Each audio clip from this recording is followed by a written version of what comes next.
Oke, oke. Yes. Assalamualaikum warahmatullahi wabarakatuh. Pertama-tama izinkan kami mempresentasikan hasil proyek kami yang berjudul Integrate Minimalist Study Room Design, Acoustic Modeling, Lighting Simulation, and 3D Visualization using EAS Dialog and SketchUp. Presentasi ini berfokus pada perencanaan ruang belajar minimalis yang tidak hanya mengutamakan estetika, namun juga kenyamanan akustik dan kualitas pencahayaan.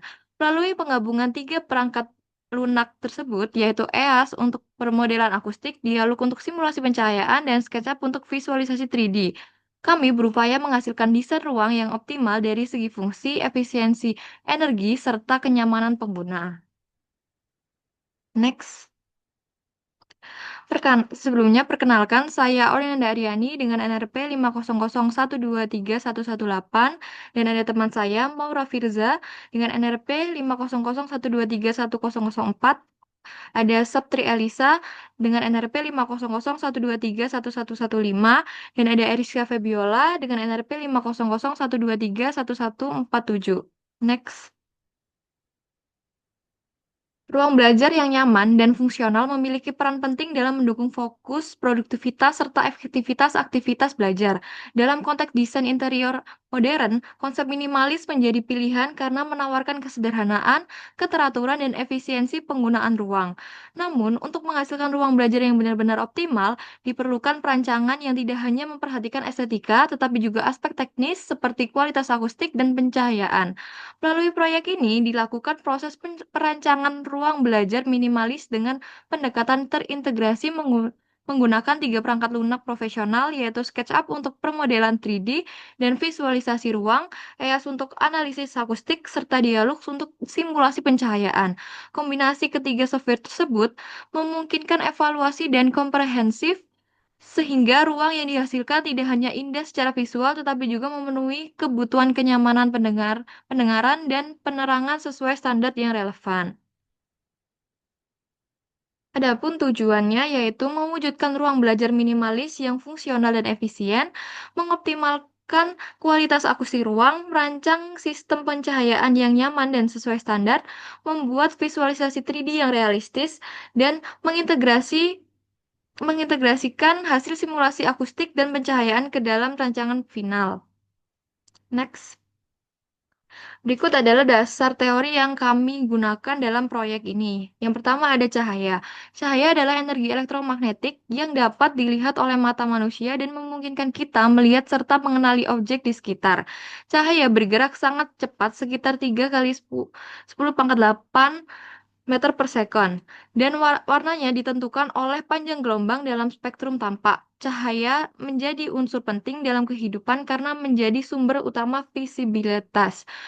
Yang berikutnya ada sifat-sifat cahaya. Cahaya memiliki beberapa sifat utama, yaitu merambat lurus, dipantulkan atau refleksi, dibiaskan atau refraksi, terurai menjadi warna-warna atau dispersi, menyebar saat melewati celah sempit atau difraksi, dan menghasilkan pola terang-gelap atau interferensi.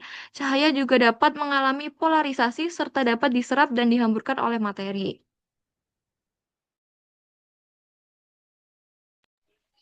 Oke, selanjutnya ada pencahayaan ruangan. Pencahayaan ruangan ini berfungsi untuk memberikan tingkat terang yang cukup sehingga aktivitas dapat dilakukan dengan nyaman. Pencahayaan dapat berasal dari cahaya alami maupun lampu buatan. Dan dalam penerapannya harus diatur agar tidak menimbulkan silau serta merata sesuai fungsi ruang. Selanjutnya ada iluminasi atau lux. Iluminasi atau lux adalah satuan yang digunakan untuk mengukur jumlah cahaya yang jatuh pada suatu permukaan. Nilai lux ini menjadi acuan untuk menentukan apakah suatu ruangan sudah memiliki pencahayaan yang sesuai standar. Faktor yang mempengaruhi iluminasi antara lain jarak sumber cahaya, intensitas lampu, dan sifat permukaan ruangan.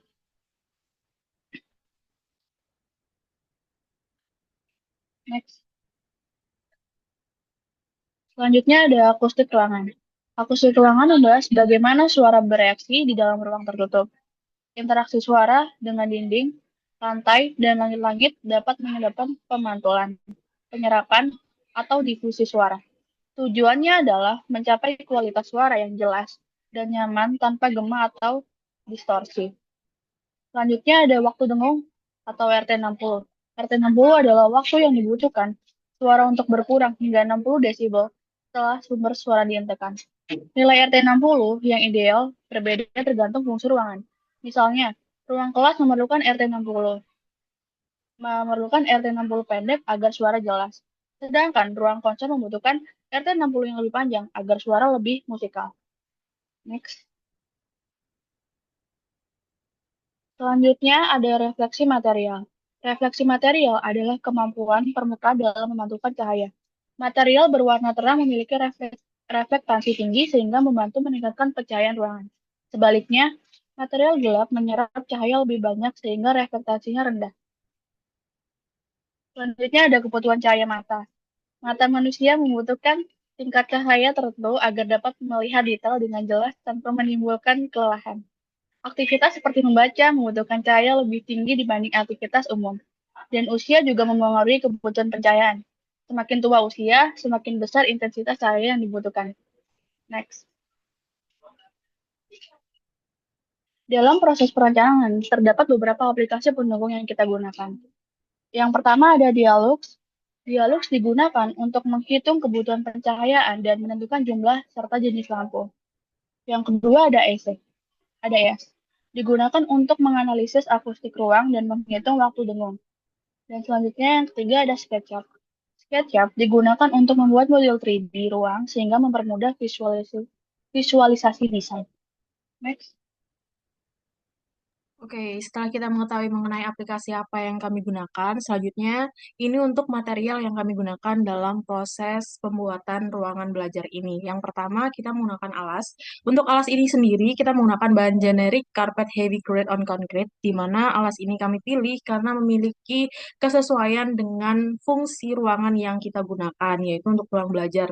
Yang otomatis kami membutuhkan alas yang mampu menyerap suara seperti itu. Yang kedua, kami menggunakan atap dengan bahan generic gypsum board 0625, 2 layer 19 inch OC 2 kali 4 wood stud, di mana untuk atap ini kami menggunakan bahan yang cukup tebal. Kenapa kami menggunakan bahan yang cukup tebal? Karena pengaruh dari atap, di mana menggunakan bahan yang tebal ini mampu menyerap suara lebih baik pada ruangan belajar. Yang ketiga, kami menggunakan dinding dengan bahan generik Rockwool 2 inch made over 1 inch airspace, di mana seperti yang terlihat pada gambar, dinding kami menggunakan seperti material yang memang mampu menyerap suara dan sangat relevan bagi ruangan kami. Sedangkan untuk jendela, sebenarnya ini menggunakan jendela seperti biasanya, yaitu generic glass window ordinary single strange, di mana jendela pada umumnya. Kemudian untuk nomor 5 yaitu kursi besi. Karena memang kami menggunakan ruangan ini sebagai ruang belajar, otomatis kami membutuhkan kursi yang memang nyaman dan mampu kami gunakan dengan waktu yang cukup lama, yaitu dengan bahan generic seats empty fabric covered per square foot, di mana bahannya memang kain seperti itu. Yang keenam yaitu lemari dan meja kayu menggunakan bahan seperti biasanya, yaitu generic polywood 2 inch glued to plaster on lead. Dan yang ketujuh yang terakhir yaitu pintu kayu menggunakan generic door solid core wood. Untuk selanjutnya menggunakan analisis pencahayaan. Dari analisis pencahayaan ini kami menggunakan dua variasi, yaitu menggunakan cahaya alami dan juga cahaya buatan. Untuk cahaya buatan ini kami menggunakan lampu. Untuk cahaya alami ini sendiri merupakan variasi pencahayaan yang memanfaatkan sinar matahari sebagai sumber utama pada desain ruang belajar ini. Cahaya masuk melalui dua jendela yang dipasang di sisi ruangan.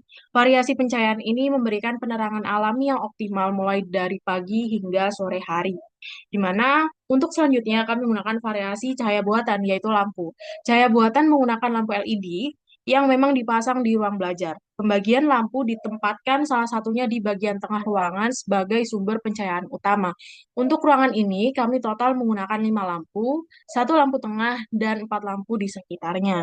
Untuk penggunaan cahaya buatan juga disesuaikan dengan kondisi cahaya alami, di mana menjelang sore intensitas cahaya matahari mulai berkurang, sehingga lampu LED berperan memberikan penerangan yang stabil. Untuk penjelasan lebih lanjut pada slide berikutnya. Oke, kami mulai pembahasan mengenai pencahayaan alami. Pencahayaan alami ini kami bisa mulai atau didefinisikan bisa dari mulai jam 5 pagi sampai jam 3 sore. Di jam 3 sore ini kami menggunakan bantuan cahaya buatan. Untuk yang pertama ada pencahayaan pada jam 10 pagi. Total menggunakan cahaya alami, di mana dari dua jendela terlihat pada gambar, dengan perhitungan daya yang digunakan yaitu jumlah lampu dikalikan daya lampu dikali jam pemakaian dan 30 hari per 1000, sorry. Untuk jumlah lampu kita menggunakan 0, daya lampunya 40, jam pemakaiannya 0, dan 30 hari per 1000 dengan total 0 kWh. Oke, next. Untuk pencahayaan, seperti yang saya sebutkan sebelumnya, menggunakan campuran untuk cahaya alami dan juga buatan, pencahayaan pada jam 3 sore, dengan daya yang digunakan yaitu jumlah lampu dikali daya lampu, dikali jam pemakaian, dikali 30 hari per 1000, yaitu 2 dikali 40, dikali 14, dikali 30 per 1000, dengan hasilnya 33,6 kWh. Dilihat pada gambar, untuk sumber cahaya memang dari lampu dan juga cahaya alami terlihat pada bagian jendela memiliki perbedaan warna yang signifikan. Untuk selanjutnya, ini full menggunakan cahaya buatan yaitu lampu pada jam 10 malam dengan 5 lampu menyala. Daya yang digunakan itu ada dari 5 dikali 40 dikali 12 dikali 30 hari per 1000 dengan total hasil 72 kWh.